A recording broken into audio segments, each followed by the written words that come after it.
What is the faculty termed imagination? Well, there are so many meanings for that it is impossible to take it up now. There is the imagination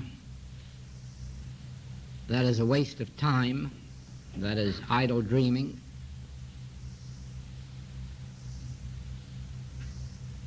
Conjuring up probably of improbabilities. But there is also the imagination that permits one to see beyond that which is visible. There is also the imagination that can vision beyond even the possible. It takes imagination for an Admiral Peary to believe that he can reach the North Pole. It isn't idle dreaming, but it is imagination because, according to human sense and human reason, this is in the realm of the impossible. There are other phases of imagination. Even to the extent of faculties active in a person who is a dreamer. A dreamer has a vivid imagination, but actually the only worthwhile things that have ever been accomplished in the history of the world have been accomplished by dreamers. As much as the world doesn't like them or respect them, and they must be dreamers. They must have vivid imaginations before they can accomplish, because there must be a goal beyond that which has ever been accomplished that they must first vision, dream about, before they can get on the road to attainment. And so imagination can come into experience in so many different ways, and not all of them worthwhile. What is the real function of germs, bacteria, viruses, and so forth? I really don't know. And I mean it. I don't know. I haven't the faintest idea. I don't even know if there are such things. It is just actually, I know very little about this physical thing. All of these things that come under the heading of physiology and biology and all the rest of these things might just as well be Sanskrit as far as I'm concerned. They're far beyond my imagination, and I've never understood them, and I don't think I've had too much interest in trying. There too, you see, I have lived more or less in the dream world, trying to find that which is invisible, that which is unknowable. And I've had no interest in this tangible experience except in the measure that it should show forth the harmony of what we discover in this other world. No, I really, all these things, anatomy, all the rest of these, they're Greek. Will you speak on the subject of holidays? How are they to be interpreted and observed from a spiritual standpoint? For instance, Thanksgiving. Of course, that could be Christmas or 4th of July, or the President's birthdays. Here we come to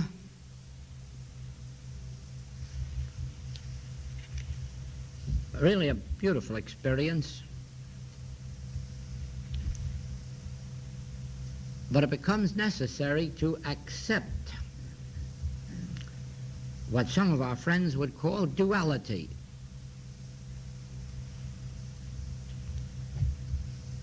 The Master prayed that the disciples be left in the world, but not of it. And as you know, right from the beginning, that has been my vision, the Word made flesh. Not to leave this world, to be right in it, but not to be subject to its false laws, but rather to open ourselves to reality and watch that reality made evident in visible form. So it is when we come to these holidays. Now,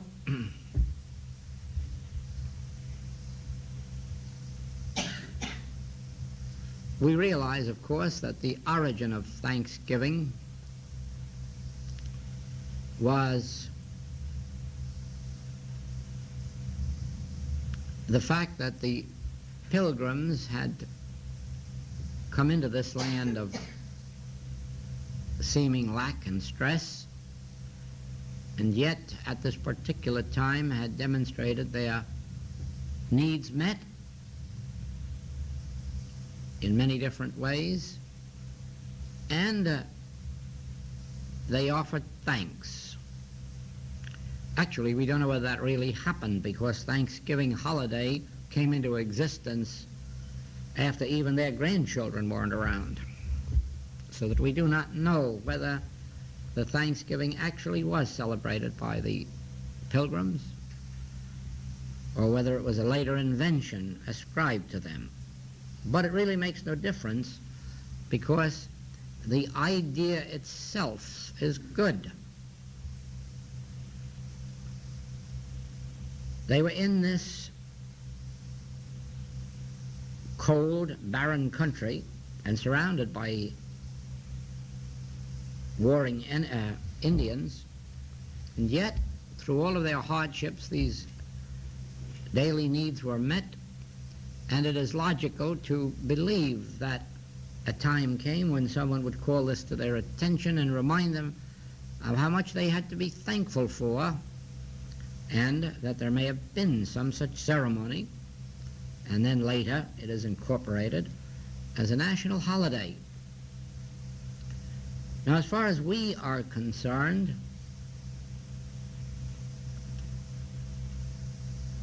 we have no feeling of emotion about the Pilgrims and what they had or their Thanksgiving. Therefore, the holiday for us today is only an opportunity for us to be reminded of the fact that we too have much for which to be thankful. It is really an opportunity for a Sabbath day, a day of quiet, a day of peace, a day of reflection and rejoicing. And on the human scale,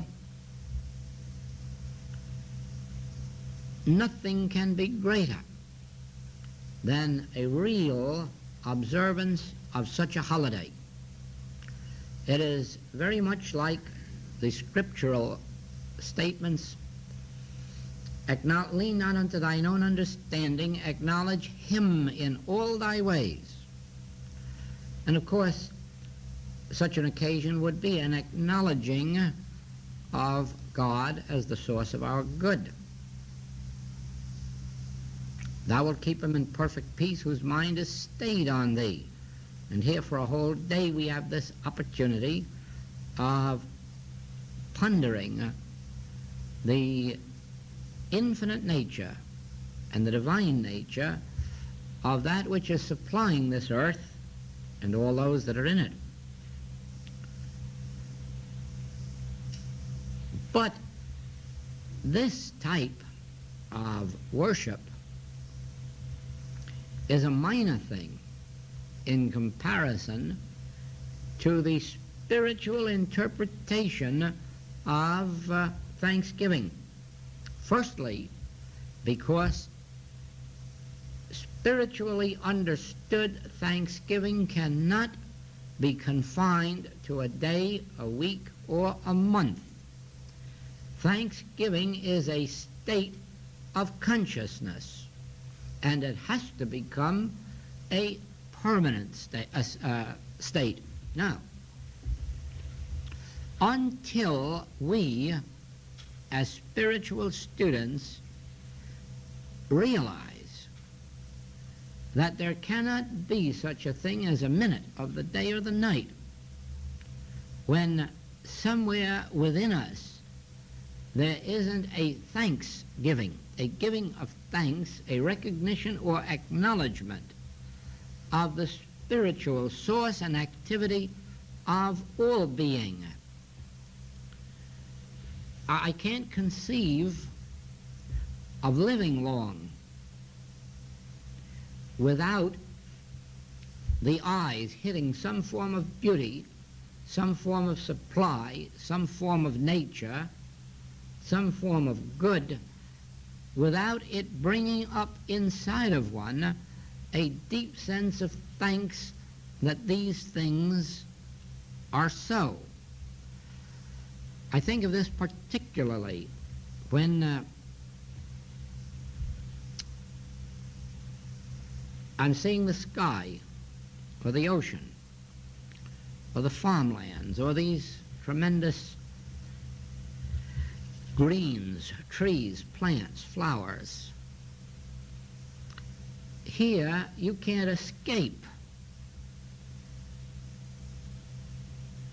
the vision of God appearing in infinite form and variety, in infinite abundance, in infinite joy and peace, and how that could impinge itself on one without bringing to light a sense of thanks, of thanksgiving, of gratitude, of rejoicing, I don't know. Now, a barren heart would be one that does not consciously become aware of God's glory as it is being made manifest in our human experience.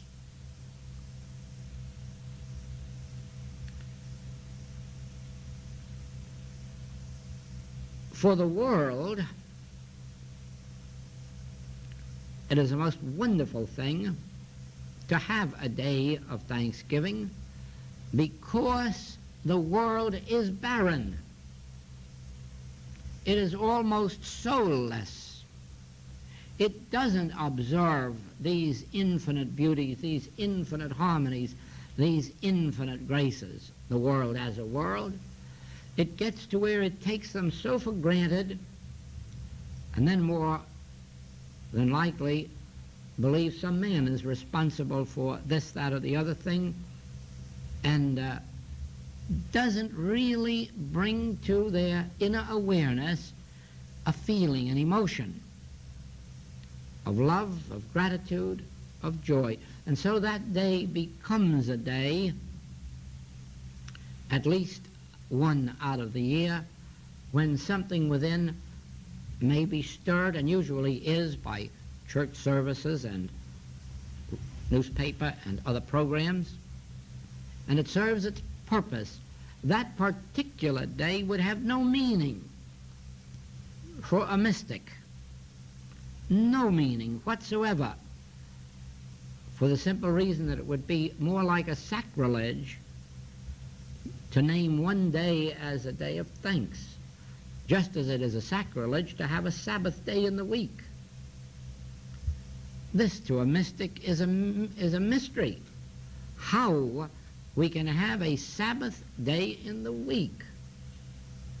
Every day is a Sabbath day. Every day has to be held holy. Every day has to be an acknowledgement of God as the source, the law, the being. Every day has to be a day of rest, because in our spiritual life we're always resting. There's nothing to worry about. We know that God is running the universe. God is leading us beside the still waters. God makes us to lie down in green pastures. God sets a table for us in the wilderness, and even in the valley of the shadow of death, God is there to see us through. So we can go through life performing our functions and resting. Now, resting has nothing to do with the body, because the body has no right to ever rest unless it be for a few minutes or hours of sleep. Aside from that, the body should be active as the mind should be active, but it should rest in that activity. Work is the kind of rest there is, both for the mind and for the body. And to have no work to do is punishment. To have no work to do is the next thing to a crime. Now, spiritually understood then, our lives are lives of thanksgiving because of our acknowledgement, continuous acknowledgement, of the source of that which is appearing visibly. Our lives are made up of 7 Sabbath days every week. 7 days every week in which our conduct must be holy, in which our aims and ambitions must be holy, in which our desires must be holy. And it is the holiness that makes it the Sabbath, and the resting from fears, worries, doubts, anxieties. We can trace every holiday in the same way. Christmas Day, which, according to our human idea of holiday, is a reminder of the birth of the Christ.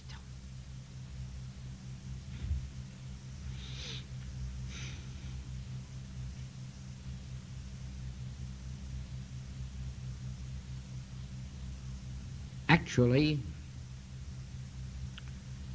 aside from the uses that are made of Christmas today, I can't see how it is any more important what day Jesus was born on or your great-grandfather. But if it makes the world have one day in the year for thinking thoughts of piety, gratitude, remembrance, if it turns this man world to the remembrance of religious subjects one day a year, then Christmas plays a noble part in the life of mankind. But for the spiritual student, the 25th of December isn't any different than the 2nd of September. Because what is it that has placed us on the spiritual path? What is keeping us on the spiritual path? What is it that is performing the miracles of our lives? The healings, the supply, the human relationships, the companionships, the spiritual uplift. What is it if it isn't the Christ? Man of himself can't do it. Even Jesus acknowledged that I can of my own self do nothing. And certainly again every mystic has acknowledged that but for this activity of a spirit within, they couldn't perform their works. Well, certainly every healer, practitioner, regardless of what their school may be, must certainly acknowledge that if it weren't for something transcendental, something beyond the grasp of their mind or reason, they couldn't be healing. They couldn't be. And this isn't only true in spiritual healing, this is true in medical healing. I doubt very much if there is a medicine or an operation that will ever cure anyone separate and apart from the consciousness of the individual performing the work. It isn't really as funny as it sounds when you hear someone speak of a doctor's bedside manners, because what is implied is that spirit of love, that spirit of confidence, that spirit of assurance, that spirit of dedication, without which I doubt very much that any medicine would be effective, because medicine in and of itself has no power. It has to be the consciousness of the individual behind it. And so it is, whether we are spiritually healing or somebody else is medically healing, it is an act of Christ. It is Christ in consciousness. Do you believe for a minute that there would be a dedicated life on earth? A life dedicated to anything if it was up to man whose breath is in his nostril? No. No, a dedication comes from the activity of the Christ, the activity of the presence of God in the consciousness of an individual, even if they do not recognize it. That is what is behind it. And therefore we are witnessing not only the birth of the Christ, there can't actually be a birth of the Christ, there can be a moment in which it is made evident in our consciousness. And for this reason, then, every day of the week is December 25th. To an individual who realizes that every act of good that is performed anywhere on earth, any act of service, unselfish service, dedication, is really not man, it is the activity of the Christ as it is expressed in individual consciousness. To the world, it is absolutely fitting that we have a day in the year to remember the birthdays of our presidents, more especially of those few who have been great presidents, because their lives have been lives of dedication, and the few who ever attain the reputation for greatness must certainly have overcome tremendous temptations to be in a political office and still perform acts of service that all may benefit by.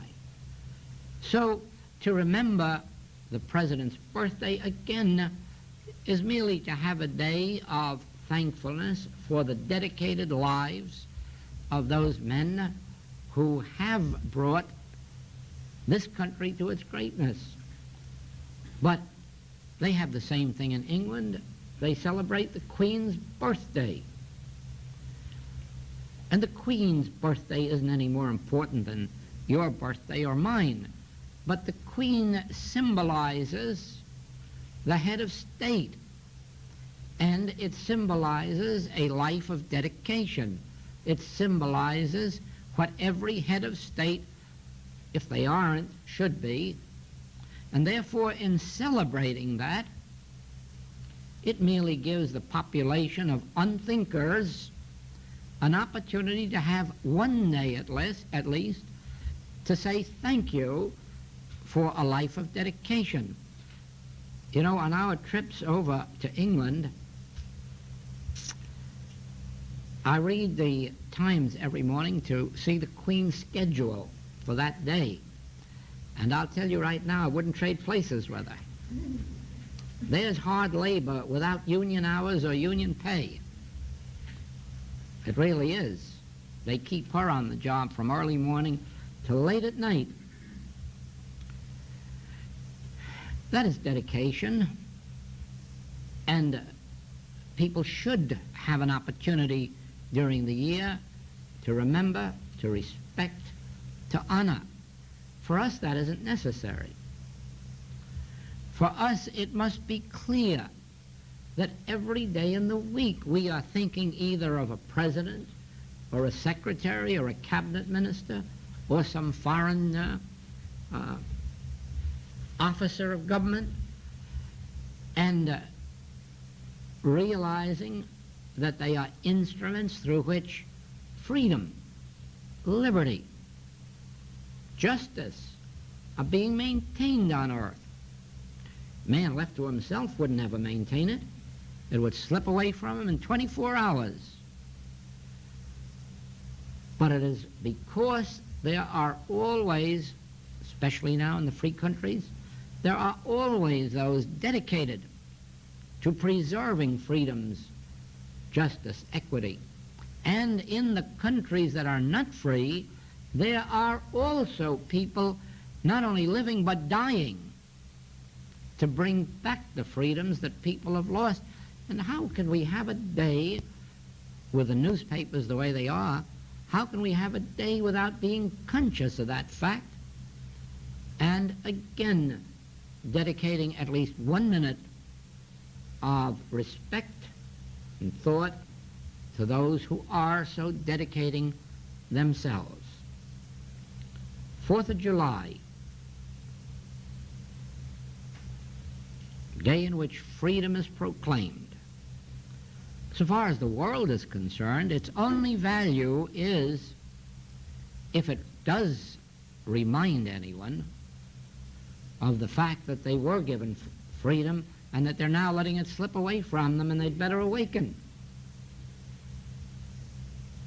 But we ought to have 4 4th of Julys in this country so that there'd be 4 times the amount of reminders that we did have people in this land to give us freedom, fight for it and die for it, and inspire us to at least keep it. For us in this work, that isn't necessary.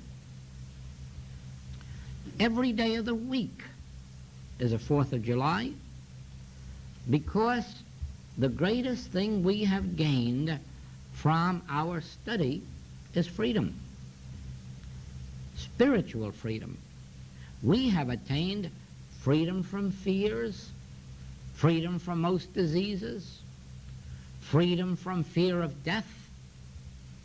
We all know we're going to leave this plane one day. We know right well if there's a God, there must be a God there as well as a God here. There can't be a dividing line for infinity. And so it is then that the greatest quality, the greatest activity that ever comes into the experience of a spiritual student is freedom. We live free of theological domination. We're even free of the law. By obeying it, we stay more completely free, and we obey it more as spiritual students than would otherwise have been the case. We are free, even if it's only in a measure, of the fear of lack and of the experience of lack. Our entire work is attaining freedom. The whole mission of the Christ is to set us free. So therefore, we need no 4th of July. Every day has to be 4th of July in which we rejoice in our freedom and in which we remember how it is attained and how we can bestow it on those who come to us. What is it we do as practitioners or teachers when patients or students or learners come to us? What do we do since we don't know anatomy and physiology and biology? We don't know medicine and we don't know surgery. What do we do except set them free? We set them free from their physical worries. We set them free from economic worries. We set them free from theological worries. The greatest freedom that comes to a spiritual student is he knows he isn't going to go to hell. And he's the only one who knows it. All the rest of the world is looking forward with dread to that horrible experience of what it may be. But not the spiritual student. The spiritual student knows the only hell he can ever know is the one that he creates. And he can just as well have it here as hereafter, and he can just as well get free of it here as hereafter.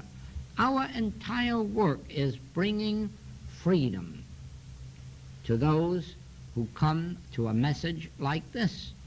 And how then can we wait for 4th of July? Of course we don't. One thing we all learn in this work: I don't believe that there is any walk of life at all where there is more gratitude, more love, more sharing, more honoring than in this work. None. I'm sure that there is no other endeavor on earth, no other phase or facet of society where so much gratitude and so much love and so much joy is expressed as in spiritual work. And why? Because really, the only thing anyone ever has to be thankful for is freedom. Nothing else is worthwhile without freedom.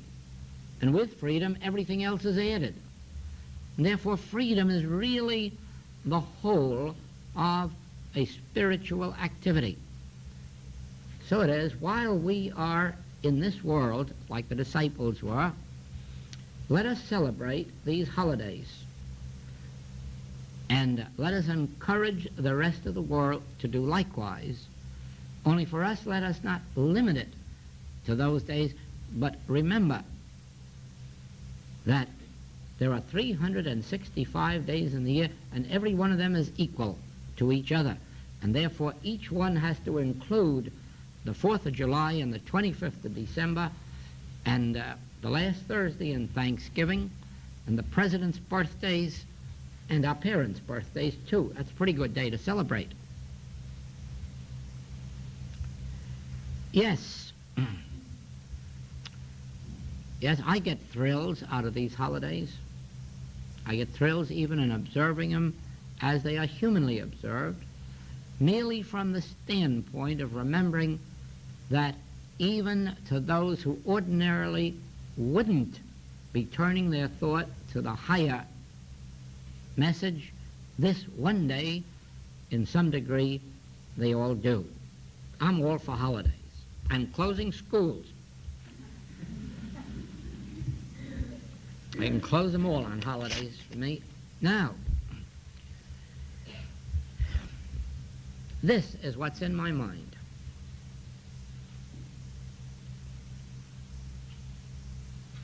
Don't let me do you a disservice,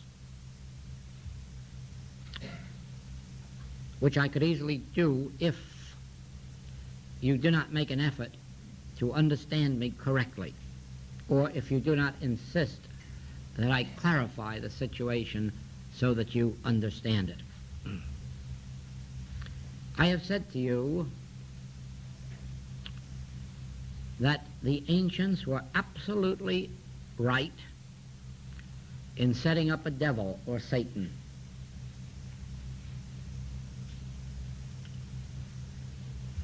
They were absolutely right in understanding that there is an impersonal source of evil which tempts us, which comes to us as temptation, and which never bothers us unless we succumb to the temptation. The mistake they made was setting up the devil as an opposite of God, an opponent of God, and thereby giving God an eternal warfare, an eternal attempt to get rid of the devil without ever being able to succeed. Had they understood that this devil or impersonal source of evil was not power, had no law, no life, no cause, they would have freed all of us. And then, verily, every day in the week would have been 4th of July. Now, in the same way, the earliest of our metaphysical teachers were absolutely right when they set up mortal mind and called it the sum total of all error, or the source of all error. But where they made their mistake, They set it up as an opposite of divine mind. And they gave us such statements as, mortal mind causes disease, but divine mind cures it. That's a nice battle, too, if divine mind wins. You see, anything that sets up an opposition to God cannot be truth.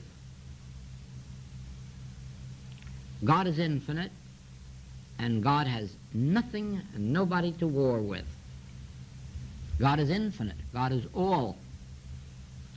And there is no other power opposing God. Therefore, in proportion as you can treat this devil or mortal mind, not as something that you must have a deep understanding to overcome, not as something that you must go to God for, to have God's help, as you can understand it not in the sense that you have to pray to get rid of it or overcome it, but when you can understand it as it actually is, a mental projection without substance, cause, or law, a mental projection without identity, individuality, being, substance, then you can follow this with exactly what the Hebrews did on one occasion. Rest in this word. Rest, relax from mental anxiety. Relax from mental labor, as if you had to overcome evil, or as if you had to contact God to do it for you, or as if you had to bribe God with a tithe. Oh, tithing's a wonderful thing, but for heaven's sakes, don't do it to please God. And don't do it in the idea that God is going to reward you for it, because it'll fool you and it won't happen. Tithing is a free gift to any impersonal or spiritual purpose. Tithing is a free gift of love with no strings on it. But the very moment you think of it in connection with God, you're thinking of it as a virtue. You're thinking of it as a way to help you to overcome this evil, or one of its forms, or more than one of its forms. Therefore, we in the infinite way, having seen the nothingness of devil or Satan, having seen the nothingness of carnal mind or mortal mind, please do not let us invent some other term and then say, oh, help me get rid of my illusion. Don't do that. Don't set up another power against God and then want God to do something about it, or you'll just be back in theology or old-fashioned metaphysics. There is only one power, and if the infinite way is to perform a function in your life, it can only succeed if, and in proportion as, you can understand the nature of this carnal or mortal mind as a mental nothingness, an illusion, a mental projection, a temptation, a belief, a suggestion, and then drop it. Drop it. Harmony comes into your experience. Inner peace only can come into your experience in the realization of God as the only power, so that you can look out at the sins, diseases, deaths, lacks, and limitations that are frightening this world,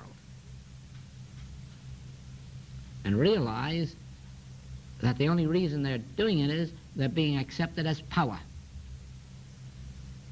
The only reason they're perpetuating themselves is that they are being feared and fought.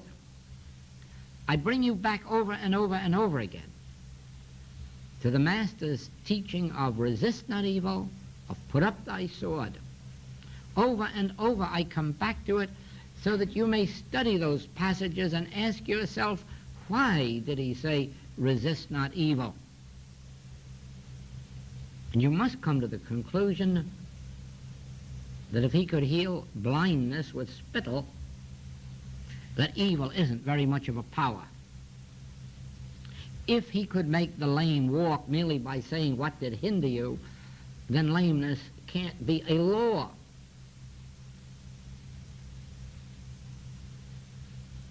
In the infinite way, you break the spell, the mesmeric sense, which causes you to war or to seek a higher power with which to destroy a lesser power. You break that sense.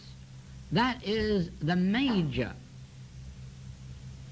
point of the infinite way, that we are not another method of having God do something for us, another system of a greater power destroying a lesser power, that we in this work have come to the realization of one power and of the illusory nature of everything that is presenting itself to us as power. This doesn't mean that in probably a whole human span that we will demonstrate this to its fullest extent. Probably not. There's no history of anyone ever having accomplished it in full, not even the Master. But it is the ultimate of our spiritual existence. It is the ultimate of our existence when we have transcended the cross, the tomb, the body that bleeds because a knife has been thrust into it. When we have ascended above that to the realization of our spiritual identity and our spiritual body, then we will have the opportunity of witnessing this in its fullness. Paul reminds us not to claim that we have attained the realization of this, the demonstration of this in its fullness. Let us be awfully thankful for whatever measure we have already seen, witnessed, and benefited by. Let us be grateful, at least we know the principle. And if our particular aeroplane is only flying 100 miles an hour and for only 1 hour, let us at least be grateful that since we know the principle, we can keep on working with it until our plane flies around the world at 1,000 miles an hour. In other words, it makes no difference how small our demonstration is today. The tiniest demonstration is a proof of the principle. From then on, it is only the developing of our consciousness, the increasing of the depth and the scope until we perform the greater works. And then someday, at the point of ascension, the greatest works.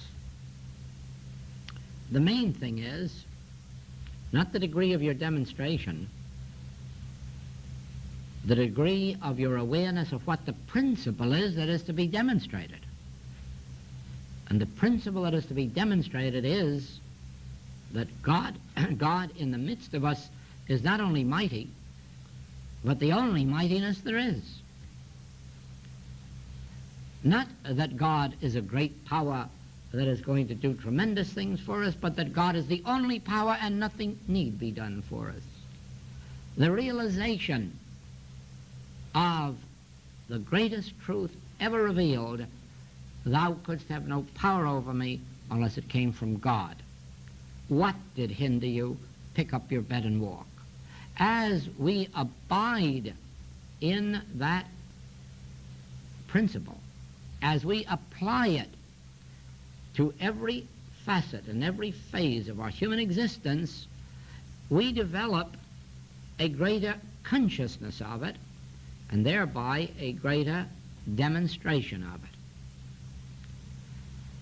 Please, above all things, as you read these writings, and over and over and over again come to such statements as nature of error, carnal mind, mortal mind, please don't be frightened by them as if they were something you had to overcome, but remember that they are terms for something you don't need to overcome.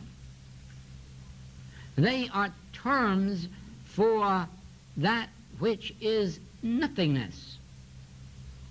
And when you read them, have the same feeling about them that you would have about a soap bubble, a nothingness. Now, maybe it would be a good idea to change all those terms, carnal mind and mortal mind, into soap bubble. But anything that will make us lose our fear of the source of error will accomplish the purpose of the development of our spiritual consciousness, and nothing else will. There is no way to attain spiritual consciousness while having two powers. For spiritual consciousness is the consciousness of one power. And that power of a spiritual nature, not material and not mental. Whatever it is that trains us into an entirely new thought, a new state of consciousness, a new state of being, so that we can look upon all of the forms of evil, whether they're thrown at us under the guise of drug addiction, alcoholism, incurable diseases, and throw them back into the one word or one term: carnal mind, mortal mind, arm of flesh, fleshly mind, and thereby lose all fear of them. Then you find you have attained a greater awareness of spiritual consciousness, a greater attainment of the consciousness itself. As you know, most of you have been confronted in one way or another, some time or another, with some friend who has said, I have a headache, and you've done a little work about it, and the headache disappeared. If you ever ask yourself how it came about, the answer is you're not very much afraid of headaches, and therefore it didn't concern you too much. You weren't afraid they were going to die. You weren't afraid they were going to go insane. You weren't afraid that they'd go unconscious. It was just a headache. And therefore, with no fear of it, you turned within, you realized a few truths, and that was the end of it, and probably was the end of the headache. Yes. That must be our attitude in the final analysis.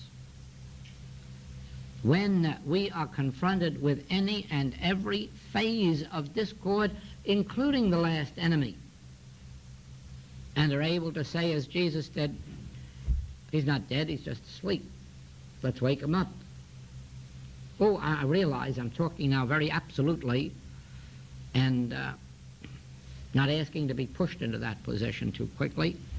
But nevertheless, as we grow, so we are asked for help on this, that, or the other thing, and gradually approach each and every problem without fear. Without fear, in the same way that we approach the simple headache. Oh, it's just a headache, well, let's do something, and then we'll have our little realization, and it's done. Once we realize that the name or nature of the discord, physical, mental, moral, financial, is of that same nature as the simple headache, so that we do not fear it, then we do the same thing. We go within, have our brief meditation, receive our click and we drop it. But remember this, that to do that and then be sitting by waiting for the telephone to ring every minute how the patient's getting along is to prove that you have not attained the principle. To fear to give a treatment to your child because it's your child means you haven't attained the realization of the principle. Once you understand this principle, it makes no difference whether it's your child or somebody else's, or your parent or somebody else's, because you're not dealing with persons, you're dealing with a state of nothingness which you have realized to be a state of nothingness. That's what you're dealing with, not the person, not the patient. They don't enter it. They're merely the beneficiary of your understanding, if you have understanding. They're going to be the victim of your lack of understanding if you don't have the understanding. But it isn't the patient that you think about, nor is it the disease, nor the unemployment, nor the poverty, nor any other phase of the error in their life. What you are thinking of is the principle of your work. And the principle is God, and an infinite God. And the principle is that we are being tempted by a million different pictures, all of which emanate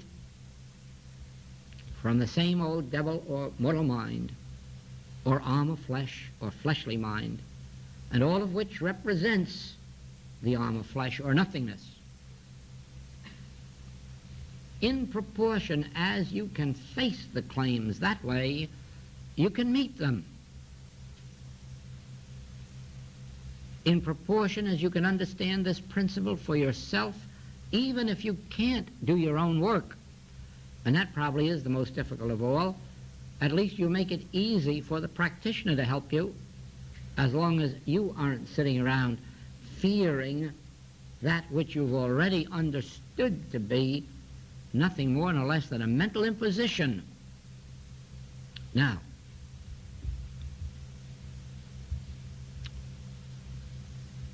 all of these mental impositions come through the human mind. And therefore, it is necessary to understand that this so-called mind of man, this mind that knows good and evil, is not a power. Not a power in the sense of creating evil or being evil. Try to understand the true nature of your mind, and you'll be at peace forever. God gave us our mind as an instrument of awareness. With our mind, we become aware of that which is. We go to school and learn that 2 times 2 are 4. We don't make it so with our mind. We merely learn through the mind that it is so. The mind is an instrument like the body is. In our present state of existence, I walk to the door, and therefore I use my body, and especially my feet and my limbs. If I give or receive, I use my hands. These are my instruments. But if I want to learn something, I use my mind. But I don't use my mind to create anything. Do you understand that? I don't make of my mind a creative power. I make of it a state of awareness. With my mind, I'm aware of your presence, but I can't, with my mind, make you present. That is one of the errors of metaphysics, that people believe that by mentalizing, they can create patients and students and followers. That's a lot of nonsense. If you do it, you'll lose them sure in fate, because somebody else will probably do it with deeper concentration than you and take them away from you. You do not mentalize to get anything. Supply, transportation, health. Your mind wasn't given to you for that purpose. It was given to you as an instrument of awareness through which you learn. You become aware of all that is, whether it is of art or literature or music or your business or your profession. Whatever it is, your mind is the instrument through which you learn it. You don't create those things. You learn them.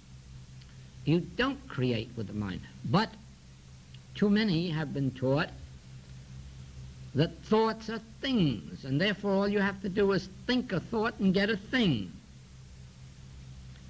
Don't do it. It's a dangerous practice. It can be done on some small scale, but it's dangerous.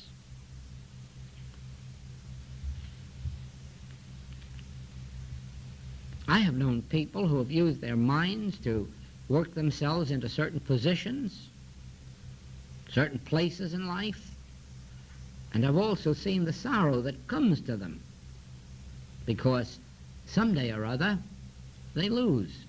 Someday or other a change comes. Someday or other somebody smarter or stronger comes into the picture, and then they found that the house they've built crumbles. Now, we don't create anyone's health with our mind, but we can sit down in a listening attitude and become aware of the health that is omnipresent. If we sit down in a listening attitude, receptive, peacefully, quietly, in the realization of God as the only power, we'll only be still a very short while until we'll receive through the mind an assurance that all is well, or this is